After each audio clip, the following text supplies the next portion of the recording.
ধৈর্য ধরা আর আল্লাহর উপরে ভরসা ছাড়া কোনো ব্যক্তি আসলে সাফল্য লাভ করতে পারবে না। কারণ আপনি যদি অধৈর্য হয়ে কাজ করা ছেড়ে দেন, তাহলে তো ওই যে আপনি আল্লাহর উপরে ভরসাও রাখলেন না, ধৈর্যও ধরলেন না, আপনি সাফল্যের মুখ কীভাবে দেখবেন? হ্যালো এভরিওয়ান, আসসালামু আলাইকুম, welcome back to my another daily blog. কী অবস্থা সবার, কেমন আছেন আপনারা সবাই? তো অনেক দিন পর আবার দেখা যাইতেছে আমার ডেইলি রুটিনে আমি ফিরছি। সকালবেলা উঠে একটু লেবু পানি খেয়ে নিছি, কারণ এই কয়দিন আমি বেশ খাওয়া দাওয়া করছি, যার জন্য ওয়েটটা একটু বেড়ে গেছে। যাই হোক, এই যে সকালবেলা ছেলে উঠে পড়তেছে, সে নাকি পরোটা খাবে। তো এখানে উঠেই বাবা ছেলের জন্য নাস্তা বানাইতে চলে গেছি। সকাল সকাল উঠেই পরোটা বানাইতেছিলাম। এখন খুব অল্প কয়েকটা পরোটা বানাইতেছি যার সকালের জন্য। আর অন্য সময় পেলে অন্য সময় দেখা যাবে বেশ কিছু পরোটা বানিয়ে ফ্রোজেন করে রাখবো। কারণ ফ্রোজেন করে রাখলে দেখা যায় যে সকালবেলা উঠে যে ঘুম থেকে উঠে যে নাস্তা বানানোর যে ইয়াটা মানে এইটা আর কি লাগে না। তো আজকে নাস্তায় এই পরোটা আর গরুর মাংসের ঝোল দিয়ে আর কি খাইতেছিল। আর পরোটা কিন্তু গরুর মাংসের ঝোল দিয়ে খেতে বেশ ভালো লাগে। তো এখানে আমরা মা ছেলে মিলে নাস্তা করতেছিলাম। রাহিল একা একাই মাসাল্লাহ নাস্তা করে। দেন চলে গেছি দুপুরে রান্নাবান্না করতে। যেহেতু গরুর মাংস রান্না করা আছে, তো ভাবলাম যে সাথে একটা কিছু সবজি করে নেই। তো ফ্রিজে গতকাল রাতেই পেঁপে, কাঁচামরিচ, পরে ধনেপাতা এগুলো এনে রাখা হয়েছিল। তখন এমনিতেই ফ্রিজে ঢুকায় রাখছিলাম। তো আজকে এই যে বের করতেছি, ভাবলাম যে ধনেপাতাগুলো পরিষ্কার করে রাখি, প্লাস একটু পেঁপে দিয়ে ডাল রান্না করি। তোমরা কে কে পেঁপে দিয়ে ডাল খাও? আমার কিন্তু পেঁপে দিয়ে ডাল রান্না করতে বেশ ভালো লাগে। এটা আমার ছেলেও অনেক বেশি পছন্দ করে, বাসা সবাই পছন্দ করে। তো গরুর মাংস রান্না করা আছে, ভাবলাম যে একটু সবজি রান্না করি, এটা দিয়ে আজকে দুপুরে হয়ে যাবে। তো এই যে ফার্স্টে আমি ধনে পাতাগুলো এখানে পরিষ্কার করে এটাকে হালকা পানিটা শুকায়া আবার ফ্রিজে রেখে দিব। এভাবে ধনে পাতা রাখলে বেশ কয়েকদিন ভালোই থাকে। তো যেটা বলতেছিলাম, আমরা অনেক সময় না কাজ করতে করতে অধৈর্য হয়ে পড়ি যে আমার পেজে ভিউ হইতেছে না, আমি মনিটাইজেশন পাইতেছি না। তারপর কি করি, মাঝপথে কাজটা ছেড়ে দিই। তো এইটা আসলে করা যাবে না। আপনাকে প্রত্যেকটা কাজই ধৈর্য সহকারে করতে হবে। করতে করতে আপনি পরিশ্রম করতে করতেই দেখবেন একদিন ঠিকই আপনি সাফল্যের মুখ দেখবেন। আর এটা সব ক্ষেত্রে, আমি ফেসবুক পেজের কথা বলতেছি না, এটা আপনার লাইফের সব ক্ষেত্রেই দেখা যাবে এটা প্রযোজ্য। যাই হোক, এই যে এখানে আমি পেঁপেটাকে ছুলে নিতেছি, যেহেতু পেঁপে দিয়ে ডাল রান্না করব। তো পেঁপে দিয়ে ডাল রান্না করার জন্য পেঁপেটাকে ভালো করে ছুলে নিতেছি। আমি এখানে একটা ভেজিটেবল পিলারের সাহায্যে পেঁপেটাকে ছুলে নিতেছি।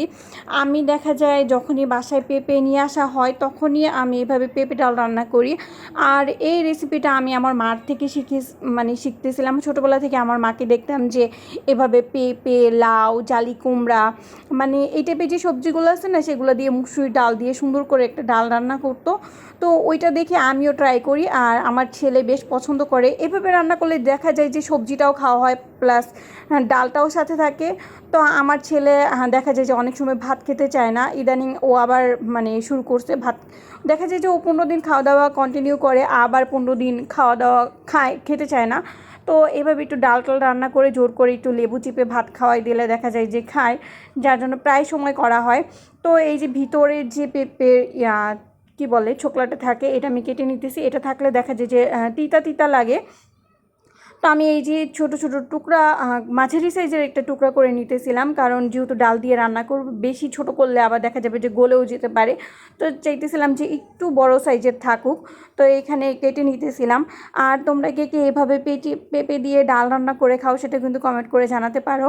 তো এই যে পেঁপেগুলো ধুয়ে নিছি। আর আমি যেটা করছিলাম, পেঁপে কাটার আগেই ডাল ভিজিয়ে রাখছিলাম। ডাল ভিজিয়ে রাখলে যেটা হয়, ডাল খেলে গ্যাসের সমস্যাটা কম হয়, গ্যাসটা অনেকটা চলে যায়। তো ডাল রান্না করার আগে আমি সব সময় দেখা যায় যে ভিজিয়ে রাখি 10 মিনিট 15 মিনিট, যতটুকু সময় পারি। তো ডাল দিয়ে পেঁপে রান্না করার জন্য এখানে আমি পেঁপের উপরে ডাল ধুয়ে রাখা ডাল দিয়ে দিছি। পরে হলুদ গুঁড়া, স্বাদ মতো লবণ, কাঁচামরিচ দিয়ে এখন পানি দিয়ে ডালটাকে আমি সিদ্ধ করতে দিয়ে দিব। তো সিদ্ধ হয়ে গেলে দেন আমি এখানে রসুন, কাঁচামরিচ, ধনেপাতা এসব কিছু দিয়ে, নর্মালি আমরা যেভাবে ডালটা রান্না করি সেভাবেই করে ফেলবো। এভাবে যারা ডাল রান্না করে খান নাই, তারা প্লিজ একবার ট্রাই করে দেখবেন, অনেক বেশি মজা হয়। তো এই যে এখানে আমার ডালটা হাফ সিদ্ধ হয়ে আসছে। তো এখন আমি এখানে ধনেপাতাগুলো অ্যাড করে দিব। ধনেপাতা অ্যাড করার কিছুক্ষণ পরই আমি পেঁয়াজ রসুন দিয়ে বাগার দিয়ে দিব। এই যে তেল গরম করতে দিয়ে দিছি, দেন এখানে রসুন কাঁচামরিচ, কাঁচামরিচ তো আগেই দিয়ে ফেলছিলাম, রসুন পেঁয়াজটাকে হালকা ব্রাউন করে ভেজে দেন ডালটাকে বাগার দিব। তো প্রায় সময় যেহেতু রান্না করি, তো ভাবলাম যে আজকে যেহেতু রান্না করতেছি, অনেকে হয়তো এই রেসিপিটা জানেন, অনেকে জানেন না, তো ভাবলাম যে আপনাদের সাথে শেয়ার করি, মানে যারা জানেন না তাদের জন্য একটু উপকারী হবে। তারপর চলে গেছিলাম এই যে ফার্নিচার ক্লিন করার জন্য, রান্নাবান্না শেষ করে, কারণ বাসায় ছিলাম না ওই দিন, তো অর্ধেক ফার্নিচার মোছা হয়েছিল, আজকে বাকিগুলো মুছে ফেলতেছি। এই কী পরিমাণ ধুলা জমছে, তো এক এক করে বাসায় সব ফার্নিচার মুছে ফেলতেছিলাম। আর আমি না টেবিল কেনার সময় খুব বেশি একটা ভুল করে ফেলছি, এই যে এরকম গর্জিয়াস টাইপের ডিজাইন দেখে কিনছিলাম। আসলে প্রথম জিনিসপত্র কেনা তো এত একটা বুঝতে পারি নাই।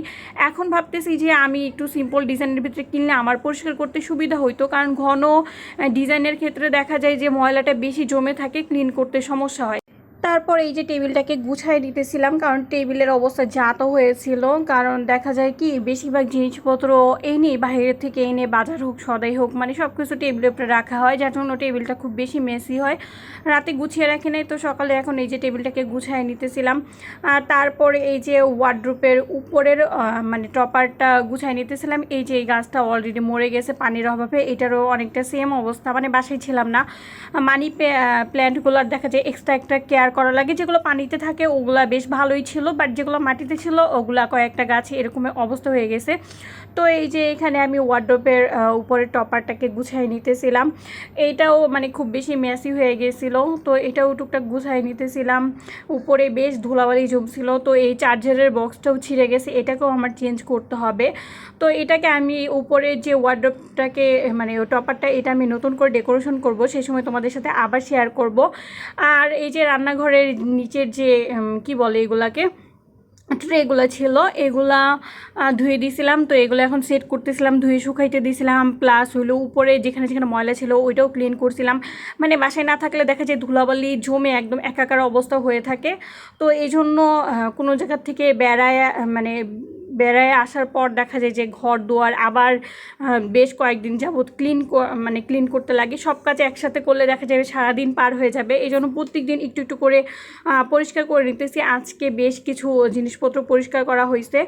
এরপর যেটা হয়েছে, এই যে চাদর চেঞ্জ করছিলাম, 2 বাসার বেড়ায় আসছি মানে ঘুরছি, আর জামাকাপড় চেঞ্জ করে রেখে দিছি, ওরকম ধোয়া হয়নি। তো আজকে ওদের বাবা ছেলে জামাকাপড়গুলো ধুয়ে দিয়েছিলাম, প্লাস হলো বিছানার চাদর টাদর ধুয়ে দিয়েছিলাম, তো সেগুলো ছাদে দিয়ে আসছিলাম, ধুয়ে নিয়ে আসছি, নিয়ে এখন এই যে ভাঁজ করে নিতেছিলাম। ভাবলাম আমারটা পরেই ধুবো, মানে সব কাপড় চোপড় যদি একত্রে ধুই বেশ প্যারা হয়ে যাবে। আজকে ধুইছি, ভালোই কাপড় চোপড় ধুইছি। তো এই যে এখানে এক এক করে ওদের জামা কাপড়গুলোকে গুছিয়ে রাখতেছিলাম, মানে গুছায়া এখানে কিছু জিনিস নতুন কিছু জিনিস পুরাতন, তো এগুলো আবার ভাগ ভাগ করে ওয়ার্ড্রোবে গুছিয়ে রাখতে হবে। মানে বাসার কাজ মানে কোথা থেকে বেড়ায় আসার পর বাসার কাজ মানে শেষ হইতে চায় না, সেটা কি আমার ক্ষেত্রে নাকি আপনাদের ক্ষেত্রেও হয় সেটা কিন্তু কমেন্ট করে জানাবেন। আর আজকের ভিডিওটি কেমন লাগলো সেটা কিন্তু কমেন্ট করে জানাতে পারেন। ভিডিওটি ভালো লাগলে অবশ্যই পেজে একটা ফলো দিয়ে যান। অনেকে দেখা যায় ভিডিও দেখে আপনারা চলে যান, বাট পেজে ফলো দেন না, লাইক করেন না, তো প্লিজ দয়া করে ভালো লাগলে অবশ্যই ফলো করে যাবেন। তো এই যে এখন কিছু চাদর মানে 2টা চাদর ধুইছিলাম, তো এই যে চাদর বালিশের কভার এগুলো বাজ করে রেখে দিতেছিলাম, মানে খুব তাড়াহুড়ো করতেছিলাম, আজকে প্রচুর কাজ করা হয়েছে, অনেক টায়ার্ড ছিলাম, তো ভাবতেছিলাম কাজগুলো